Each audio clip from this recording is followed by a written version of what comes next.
Welcome to the Founders Odyssey podcast, where we help to educate, inspire, and create a supportive environment for founders of today and tomorrow. My name is Nathan Bird, and I will be your host today. Our special guest is Rajesh Setty. He is a serial entrepreneur, mentor to thousands, investor, publisher of 15 books, creator of online educational courses, and currently sitting as the founder of Advisor, a micro-informative audio-based platform allowing people to share their knowledge across the globe and creating a significant following of lifelong learners. Rajesh is the ultimate giver and alchemist of creating relationships where there is a significant reciprocity. He is the ultimate energizer and has a heart of generosity. We would love to give you a warm welcome today to the show, and we're excited to get to know you a little bit better during our time together. I'm so happy to be here. Thank you for inviting me, and I'm sure we'll have a fun time talking. Absolutely. Well, number one, just want to say thank you once again, and I respect the fact that you are punctual, that you say what you do, and you do what you say. That is the biggest thing I've seen from you so far in the months of interactions between you, as well as, looking at ways that you have spoken with others in my circle as well. So once again, thank you for that, of just being a good person overall. Thank you so much. I'm looking forward to what we're going to discuss. Absolutely. So let's take a look at just your past and how you got started in business overall. But then we'll start to dig a little deeper into, your childhood, and then how that's really created the person that we see today, who's very focused, very driven, but also wants to give back to humanity. Very good. So, as you know, I do three things now, which is basically I'm an entrepreneur, start businesses, or at least help other people start businesses, write books, and teach courses on entrepreneurship. So, and about building relationships. My goal is to decrease the time and decrease the time it takes and increase the odds of succeeding. That's my goal. Okay, no, that's very good. And I know a lot of founders out there, that's a huge important factor because, as they first get started, they don't know how long, or they don't really know exactly what they're getting in, Yeah. getting themselves into. And having a mentor just like yourself who has gone before, who can share with them the wisdom. So tell me a little bit about your upbringing. Were your parents, were they very supportive in your entrepreneurial journey? And tell us more. Yeah, definitely. I was brought up in a place called Coorg in southern India. So it's like a hill station, and uh, I was not into any entrepreneurship. There was no person in my place who's a serious entrepreneur, and they're all entrepreneurs in their own way. They have businesses, but they're not startup founders or anything. So this was not part of my plan in any which way. I was not even thinking about it. I used to love reading. So I would start reading when I was 4 or 5, and I read about 700 books by the time I was 9. So, which is, my mom would tell you that it's all useless books because they were mysteries, thrillers, fantasies, like Treasure Hunt and those kinds of things. And we had a library. I would go and they would give me only 2 books to borrow because it's a government library. So I would go walk there and come back and walk there and go back, because by the time I come home, I would have read one book, and I would walk back reading the other book, and then I'll be going back and forth to the library. So when I read about that many books, I thought, I'll play a game. Let me see what happens in this book. I think this is what happens. This is where the treasure hunt is. This is who is the killer. Something like that. But I would be wrong. That would irritate me a lot. And I said, you know what? When I was about 10, I said, you know what? If I write my own novel, then I can decide what the characters will do. So it took me about 8 months, and a 200-page novel was ready. And if that was not madness, the madness actually began. So I thought, hey, how many kids will write a book when they're 10 years old, right? So I'll just get a red carpet welcome. I'll just call a publisher and it'll be good. So I started pitching to publishers in my own way, because there's nobody who told me how to pitch. There is no phones in our home. It would take about 10 years to get a home phone. So we used to go to a public telephone booth in a grocery store, and I would make calls. I'd say, this Rajesh, I'm a writer. And before, what would have happened? Before I even finish the sentence, they'll bang the phone down, thinking it's a prank call. So I said, no, no, he didn't hear it. So I'll make another call until they say, don't call me again. So it went on. I won't bore you with all the details. It took me 160 rejections. And 3.5 years later, I was published by a really well known publisher. And I was the youngest writer in my state. So, until previous day, I was like a sort of a crazy person. On that day, when the book was published in my hands and it was in all the stores, I was like a mini celebrity. So change happened very quickly. And that led to 5 more books getting published before I was 17. I got a job as a part-time journalist in a local newspaper. I learned some of the life's biggest lessons covering news. And then, at that time, my mom got worried that I'll become a writer, so which is an Indian mom uh, cannot work. There has to be an engineer or a doctor, right? So basically, otherwise, she is a failure. So, so that was my childhood. So, Well, I'd like to talk a little bit deeper into the perseverance that you had to go through, and let's dig a little deeper on, every door that you went up to knock on, right? So I think that's a metaphor for a lot of things in life, right? We're right. having to knock on doors. And I want you to talk a little bit about the doors that were closed and how that impacted you every time. Did it fuel you or did it bring you down? It's a really good question, Nathan. Because when I started off, I thought they were all making a mistake. So, hey, they should see my book. They should just publish it. And that's how I was thinking. And maybe the line was not clear. They didn't hear me right. They're not missing an opportunity. That's how I was thinking. So that went on for the first 10, 20 calls. Only then I realized, oh, maybe something wrong here because everybody is rejecting me. They're all hearing. I am the problem. So then I changed my pitch. I would try different things. So, and then I started writing letters to people who have already published the book. Hey, guys, I'm this him, and I would write physical letters. At that time, there was no internet, so I'm dating myself. So I would wait for the letters, and then some of them would respond, some of them would just ignore me. But I kept calling along the way. Then, when I was rejected about 70, 80 times, I thought, hmm, maybe people will get rejected maybe 200, 300 times. I'm still halfway there. I'll keep going. So otherwise, I would have lost my momentum because I kept reframing what it would be so that I don't give up. Because now I know that as long as you stay in the game, one day you will win the game. The moment you are off the game, then the chances are zero, pretty much. So, uh, and I still remember, Nathan, that on the day the book was accepted, it was uh, it was a surreal feeling because I somehow got connection to this publisher, and I was a 13-year-old kid, and I gave the manuscript, and he said, "Yeah, yeah, Prakash told me he was another big writer. I'll take a look and let's see if we can do something." And then he turned around and he started flipping pages on the book, and I didn't know whether to leave or to stay because he didn't say go. I was like standing there. After 2, 3 hours, he turned around and said, "Oh, you're still here." I said, "Yeah, because you didn't ask me to go." And he said, "I really like this book. How much do you want for this book?"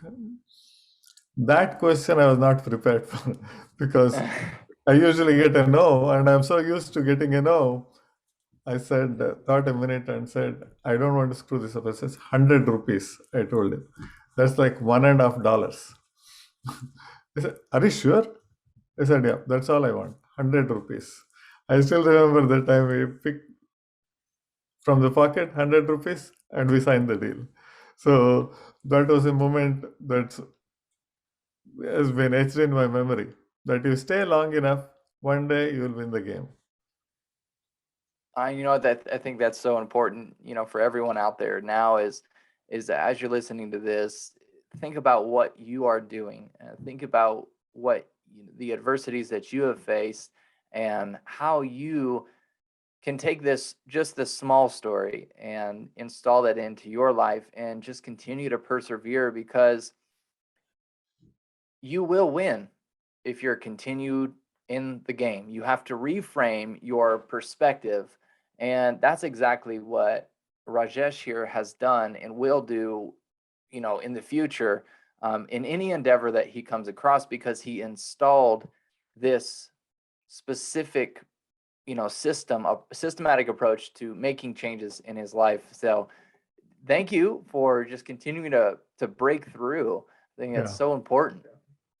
So let's touch on a little bit more now. Let's speed this story up a little bit. You're in high school, and you're starting to find a little bit of a niche, maybe. Or let's talk about your work ethic, because I know a lot of people out there, as founders, you have to have a very strong work ethic that allows you to continue to persevere. So let's talk about work ethic and how that's been installed into your life.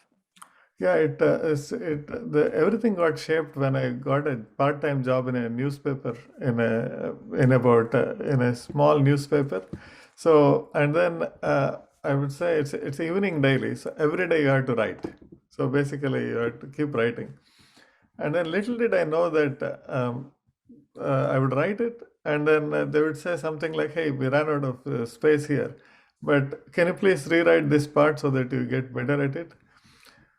For 4.5 months, Nathan, none of what I wrote got published. And I was thinking, why is this not getting published? But they would make me rewrite again and again and again, saying that, oh, we ran out of space, your article was longer and everything. So I had a mentor there. So he would just coach me and everything. About 5 months later, my first article, which was like a 800-word article, was published. And at that time, my mentor told me, there was always space, but your article sucked really, really bad.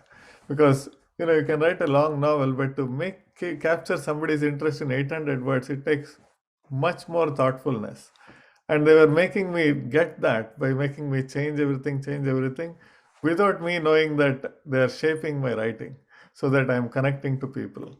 So that was a big day for me. And I realized that I might have done something good. I might have published a book. I might have published more books. That does not mean that I know how to write a newspaper article. So again, it's a science, and it's an art and a science. You need to learn that. And since I was a kid, I used to go to press parties, and people thought I was like a gopher or something. So people would just sometimes they would ask me a question like, "Hey Raj, you are a budding journalist, man. What do you think about that new law that we passed in the government on all those things?" I would have no clue what they were talking, and I said, I don't know. So then people would come and say, they would just make fun of me, saying that these are all senior people. I was like a little joker there.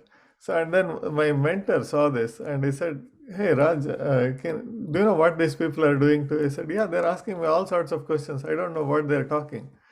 He said, "Do you know, you go to the library, right?" I said, "Yeah." "If you don't know, what would you do?" "You go and research." And that got me thinking. Next time when they made fun of me, wrote down all the questions they asked, and I said, "I'll get back to you." So in 2 days, I researched everything, called people, and every single one of them I called back and said, these are my thoughts on this." That was the game-changing day for me, Nathan.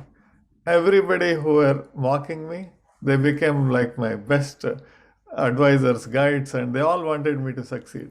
The entire relationship changed because they know that I will work hard and I will do something. If I don't know it, I'll go and find out what it is. And that has helped me even today, because nobody knows everything. So it's not a question of whether we know it or not. And we can be honest, but we also have to do the work. So go and find things and make sure that people who are investing in me or people who are helping me, they know that I will not leave any stone unturned. Yeah, that stick-to-itiveness, that attitude that, nothing will hold you back, because it's just one step closer to success. And that's Correct. really what, you have shown here throughout your story.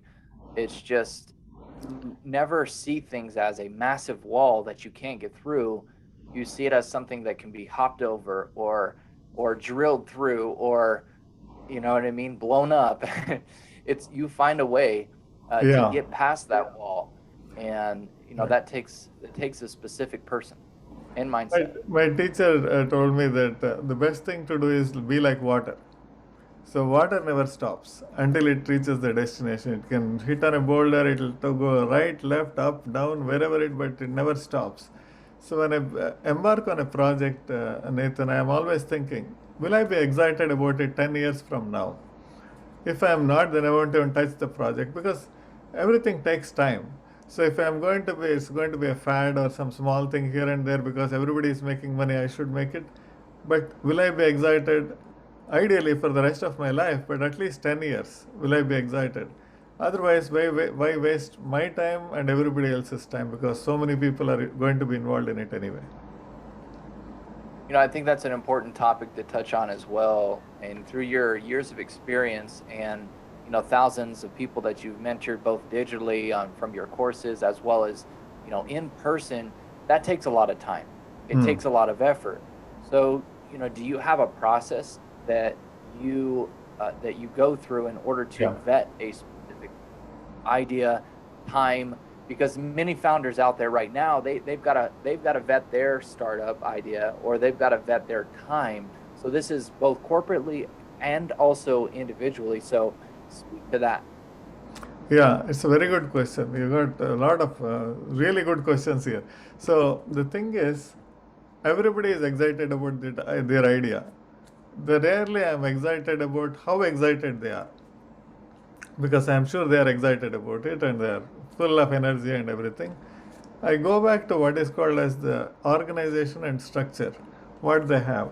First of all, it's very easy to find out, is this an idea that whose time has come, right? So basically, are they solving a real problem, or are they unlocking an opportunity that is right and hidden in plain sight? People say, is it a problem, or is it a painkiller or vitamin? I don't care. There are people who are selling vitamins, millions and millions of dollars, all the nutrition supplements. I don't care, it's painkiller or vitamin, but is the need real, right? So is it only in their head or is it a market reality? And then immediately I go down to the organization and structure. So my teacher taught me that organization very simply is like, imagine I said bicycle. When I say bicycle, you only get two wheels, one in front of the other, and a handle and a connection. But you will never imagine a picture of something with three wheels because bicycle will not have three wheels or one wheel. So organization for me is an arrangement of components in a particular fashion. Then comes the structure. This is more subtle. So suppose you are a mountain biker and I am a weekend warrior. Although you both see a bicycle, your bicycle will be a lot more sophisticated. It may not look different, but it will have alloy wheels, it will have gears, and it's lots of things which are ready-made for mountain biking. My bike is also similar, but it won't be that sophisticated. A good person with a high fidelity observation will know Nathan's bike will cost a few $1,000s and mine will cost a few $100s. But only a good person can observe it. So so it's the same thing. It's a metaphor for organization and structure for any project. Always say, at this stage of the company, do they have the right people with the right skills helping them?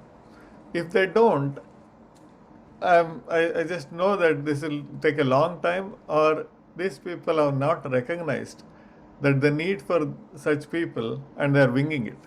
So basically, without a structure, I mean, you cannot climb Mount Everest with no right equipment. You can climb a hill behind your home, but you cannot climb Mount Everest or K2 or something like that. The moment I see it, I tell them that these are all the observations that I have, and I watch how they take the feedback. Because a lot of things can be fixed if the entrepreneur is coachable. If the entrepreneur comes back and says, "Hey, thank you so much, we'll figure it out," or something, then I slowly disengage myself because I don't want to be a pain in their back, right? So basically, I can see the problems, they can't see it, and I don't have the time and energy to go and fix their thinking. Either they're coachable or not coachable. Does it make sense? That's very good, and I know this is so true. And I want to ask you too, as you've once again mentored a lot of startup founders. And for those startup founders out there, I want you to speak to them on the common mistakes that you have seen now over and over and over again. You say organizational excellence, you've got team, and what is a common mistake that you see that's made that those out there listening will not make those mistakes? I'll tell you one thing that I call this subtle to observe, significant in experience. So some of these things that I'll start sharing are, you have to see it. I call it outsee. So when you want to be outstanding, you need to out-execute. To out-execute, you need to outthink.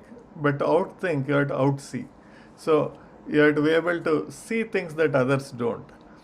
So, what is the number one thing that will increase the odds for a particular founder to succeed? I say, if he or she or them can situate themselves in a place where they can get push button access to quality help, high quality help, whenever they need, wherever they need, however they want, at the push of a button at that time. If they can situate themselves, then the odds go up by 10x. Why? Because it's a long journey and things keep changing. The whole environment can change. The COVID changed everything for event-based companies. At that time, however ready they are, they will need really good help. But why should somebody help just because they asked? Because it's not an entitlement. It has to be pre-earned before they become entrepreneurs. So how do they do it? If they want push button access to good help whenever they want, wherever they need, at the moment's notice, what should they have been before they became entrepreneurs? So they should have one ability, and that's the thing that will make them hugely successful, is the ability to give meaningful help at scale at a very low incremental cost to them. I will just go through each one of them. The ability to give meaningful help at scale at a very low incremental cost to them, which means if they do get that, somehow they get that, what will happen? They will be like walking Santa Claus, increasing the possibilities for other people. They will be welcome everywhere. Sooner than later, what will other people do? They will say, hey, how can I help you back? What can I do to help you? Because we are wired for reciprocity. Not all of them, but at least 20% of them will say they will really want to do something back. That 20% will be the reservoir of reciprocation that they can tap into. And they should never stop it for the rest of their life just because they got something. Because this skill is it gets easier as you keep giving. So how will it work? First of all, I have to say, what is meaningful help? Meaningful help is something that is so profound that the receiver of the help will miss the giver in their past. That means the moment you deliver that help in some way, the other person says, where was this person 5 years ago? My life would have been different. If they don't get that feeling, it's not meaningful enough. That's as simple as that. Just like, if I ask you, do you remember all the teachers from your kindergarten to now? You will say no. Do you remember some of them? You will say yes. Those some of them will fall into one of the two categories. Either they were very bad. You say, I cannot believe that this was my teacher. Or they were so good that some of them shaped you to become who you are today. You will miss them in your past. That means you say, that teacher in my college, if I had met her when I was in high school, my life would have been even better. You keep missing them in the past. So the goal is to provide that kind of help. That means it has to move the needle in a significant way. Not pretending to help, but actually help to move the needle. So for that to happen, you can only do it in your area of strengths. So which is basically your superpowers. Everybody has their superpowers. Let's say somebody is a negotiator. He just knows how to negotiate things. That is the only skill that they have to use to provide meaningful help. Because if they try to do it in any other skill, it will drain them. While they are giving meaningful help, it will just drain them because they don't have any energy left to pursue their passions. So Why is it difficult to do help in the superpowers? Because most people don't even know their superpowers. That's the bigger problem. In their superpower, when they act, it's so easy for them. Sometimes it's a blind spot that everybody can do it. Negotiate, what's there? You just see the situation and say the right words. No, that's not true. The only way they will know what their superpower is if they observe what incoming requests are coming to them for help when the stakes are high. Not when hey, can you drop me to the airport? No, that's not a high stakes request. They can take a Uber or Lyft. But if they say, I'm having trouble closing this $1 million deal, I need some negotiation help, and it keeps coming back and back and back, everybody is asking, then you observe that it's meaningful. It's your superpower. So all those things, how to discover your strengths, how to help without getting drained, and how to situate yourself so that in your area of strengths, the help requests keep coming, that's an art in and of itself. Yeah, I mean, I totally agree. That's very good information for all of us out here. And it seems that you have a very refined understanding of how you help individuals as well. How did you come about understanding yourself better to where you can accentuate your superpower, for others? Yeah, it has been a journey. See, I learned a lot of things about myself during my days when I was failing, which is 160 rejections. Because if I realized very quickly, if I have the same pitch and if I am the same person, it'll just be like trying to talk to a rock. Nothing will happen, right? I just work, but no movement. So I would ask, sometimes people would ask one or two questions. I would ask them, what do you think I should have said that you would have said yes to this book? What do you think I should have said? I know I don't have to. Where should I have been? Now I have refined it to a different question, which I always ask every single time. What am I not seeing that I should be seeing? Because once you keep asking that question, if you talk to smart people, they'll keep telling, Raj, you missed this. You missed that boat. You are not ready. So then they keep telling me, and then many times people take feedback as if they say they want feedback, but all they are doing is they're judging the feedback giver. If the feedback is in line with what they already are thinking, the feedback giver is good. If they are not, then he's not that bright. So they don't want the real feedback. So in my case, I said, if anybody gives me feedback, I only ask reply back with these 3 words. Tell me more. So when I ask tell me more, people will go to the second layer, third layer of it. Sometimes they say, you're not ready with this. I'll say, please tell me more. Rather than saying, okay, I know, next time I'll be ready. What? I was not ready with it.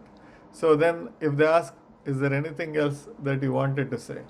So once you go to the second or third level, it comes to the attitude, the way to look at things, where I was, what is the vantage point which they are looking, what is the vantage point I was looking. It goes deep, deep, deep, and it never ends because self-discovery is an ongoing process. Is there anything more you'd like to say about that? It's beautifully said. So in 2007, I got introduced to one of my teachers, and he taught me this meditation and yoga and everything. So I just fell in love with it, yoga, meditation, and deep, deep meditation. Since 2007 until now, I've skipped only 2 days. I never skip it. And first 2-3 years, Nathan, nothing changed because I don't know what was happening. After some time, people say, why are you so calm? I said, I'm calm. And I didn't even notice it. And, the last time I got upset or angry, I don't remember. I just don't. Because the way I have designed my life is that everything in life is a gift or a lesson. I can't categorize it in any other way. So it's a gift, then I have to be grateful. If it's a lesson, then I have to be a student. So anything that happens, I reframe it. Is this a gift? If it is not a gift, there's no other choice. It's a lesson. Sometimes it's both gift and a lesson. So uh, I wish there was a school on how to have the right perspectives. There is none. So I created my own set of perspectives that will keep me growing every day long. And the other thing that I make sure in any project I involve, it has to be a project that will give me high growth. It has to be something that I'm working with people where the act of working, the journey itself gives me tremendous growth. That's so good. I've heard a real good saying too is gifts come in different packages, and it's very similar to what you're saying. It's just you have a different perspective on whether that failure is a gift or whether that failure is going to pull you deeper into a negative mindset or a negative thought process, and then repeat it over time. Then will create yourself or the reality that you live in. I think you hit on it very well with that. Is it a gift or is it a lesson? There's only two options there, and really, it's just an exciting way to look at life. It's motivating, really, because anyway, I'm just agreeing with you, and I think it's exciting to hear that from you. So, we've got a lot of exciting things to talk about. I feel like we could be on here for hours, but I want to talk to you about what is currently exciting you and some of the things that you are putting your time. Like you said, you do a very thorough vetting process. Where you put your time is very important. So let's talk about some of the things you're excited in and about, and then who you're working with that really brings you to the next level. Yeah. Is it okay I go back to your comment and also add some more things about failure? Absolutely. So, because all failures are not equal. So, because sometimes people fail and say failure is a stepping stone to success. That's like a cop out answer if the failing is not the right kind of failing. There are many ways to fail, but the one that you fail at the end of the comfort zone is a real failure, because then it gives to growth. Sometimes you go fail because you're not prepared well. Then you cannot say failure is the stepping stone to success. No, failure is a stepping stone to further failure. It's a stepping down stone. So, so many times people have convenient reframes. That means, like for example, I'll give an example. Slow and steady wins the race. That's what they say. Now, where did they start? So it started with the tortoise and the hare story. So everybody knows this story. I'll use 30 seconds. One day there was a race. Tortoise and the hare started running. Halfway through the race, the hare slept. Thinking he is far ahead, tortoise went slowly and it won the race. Now let's think about it. It's a metaphor, I know. Imagine this really happened at 1,000 different locations across the earth. Different countries. What are the chances that the hare will sleep in the middle of the race? Zero. It must be a dumb hare. It's totally dumb hare. It's not possible. It's a flawed story that leads to a flawed conclusion. But stories numb people's thinking, so they never think about it. So people say, slow and steady wins the race. How in the world will slow and steady wins the race? Only if fast and steady is not participating in the race. No other time. In this world, you have to be fast and steady. But there may not be a metaphor for it, but that does not mean that the previous conclusion was right. So always I tell people, watch out for your convenient reframes. So if you have a failure, you discuss it with a mentor. More important, when you win, you still discuss with the mentor. Why? Because you might have just won by fluke, by chance. And you cannot attribute it to yourself. I am so cool because I won now. You might have been just in the right time and the right place. So you have to dissect your wins and dissect your losses. Does that make sense? Extremely valuable. Absolutely. There's a lot of people out there that get quick wins, right? And I think I want to touch on character. That's so important today more than ever. We do have a fast society that is producing some amazing innovation of today. But where is the character, and what would you say is something very important for those founders out there to continue to build their character? 100%. See, these are things that are beneath the iceberg, right? You only see the tip of the iceberg. So when somebody says, if let's say they will say they are rude to their employees, they will. If Steve Jobs was rude to employees, then I could be rude to employees.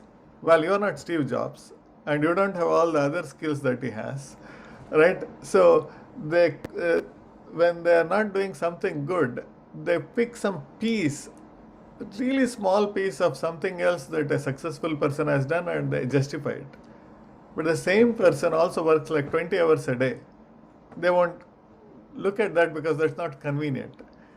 The convenient reframes will kill people, and it'll just mess with the character, because they're all picking the convenient pieces of other people and then molding themselves into something like I don't know, some contraption that will never win. So if you compare with someone, then compare for the whole someone, not pieces of it that are convenient for you. And second, I always think that everybody has a personal brand, even if those people who don't believe in personal brands.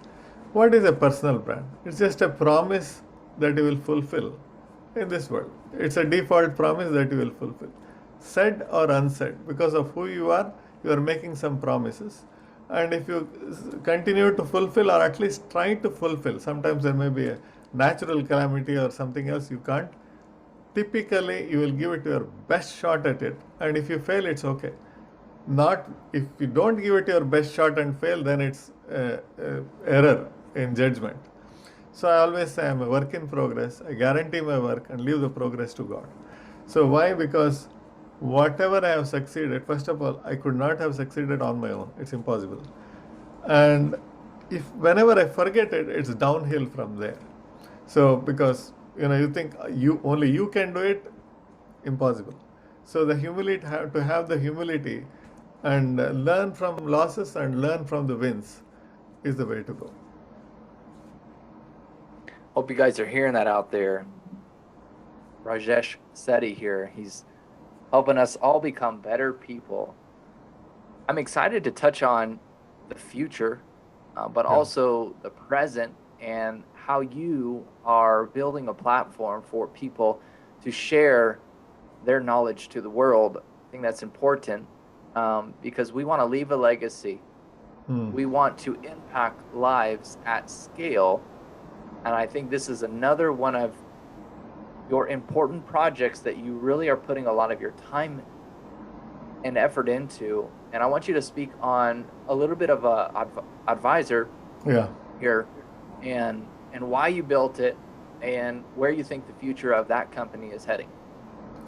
See, there are two kinds of people I meet. Some are learning to know more.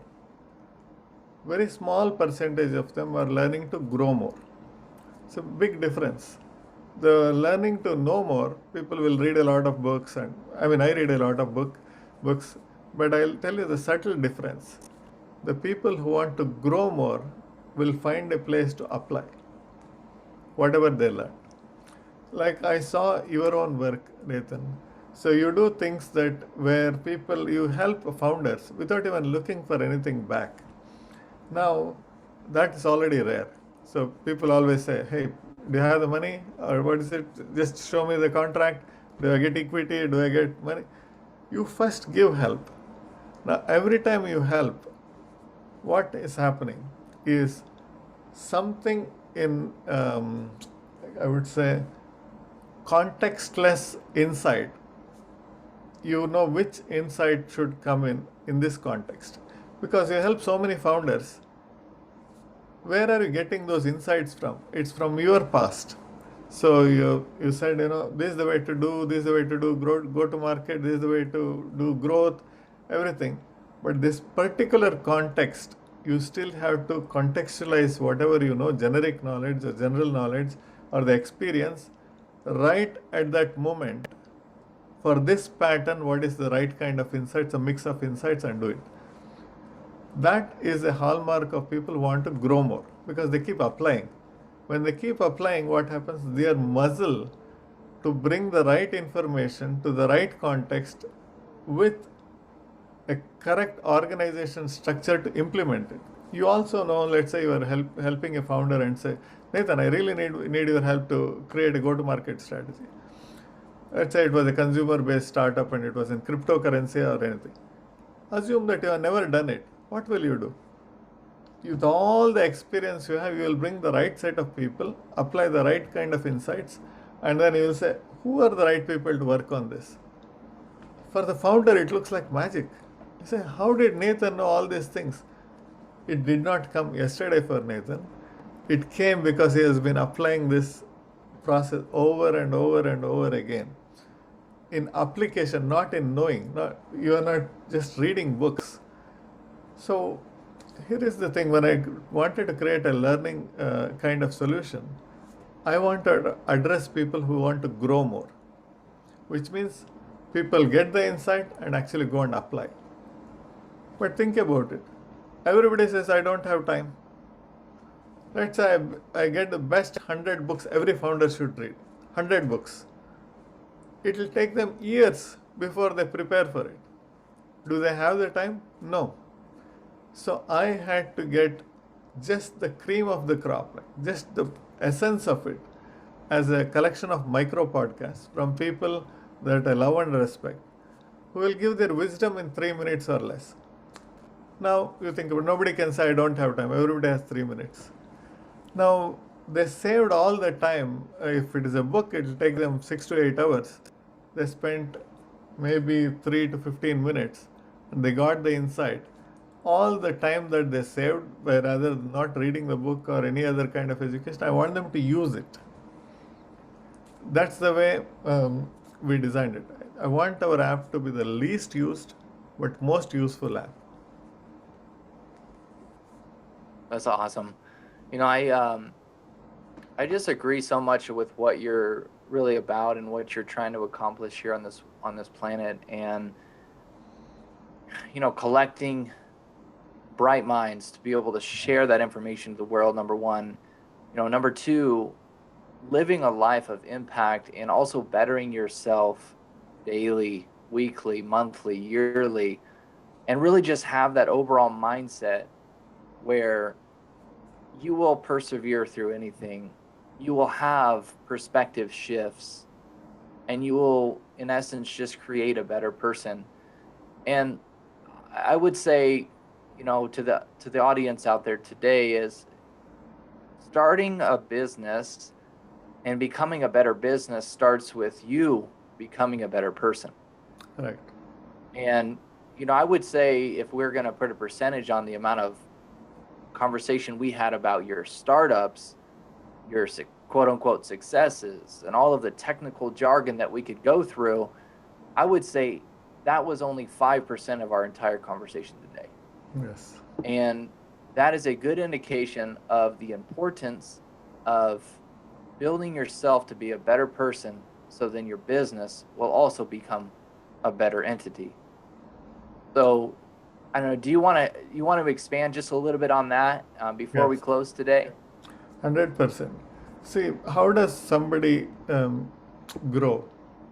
First is, it could happen in a single conversation.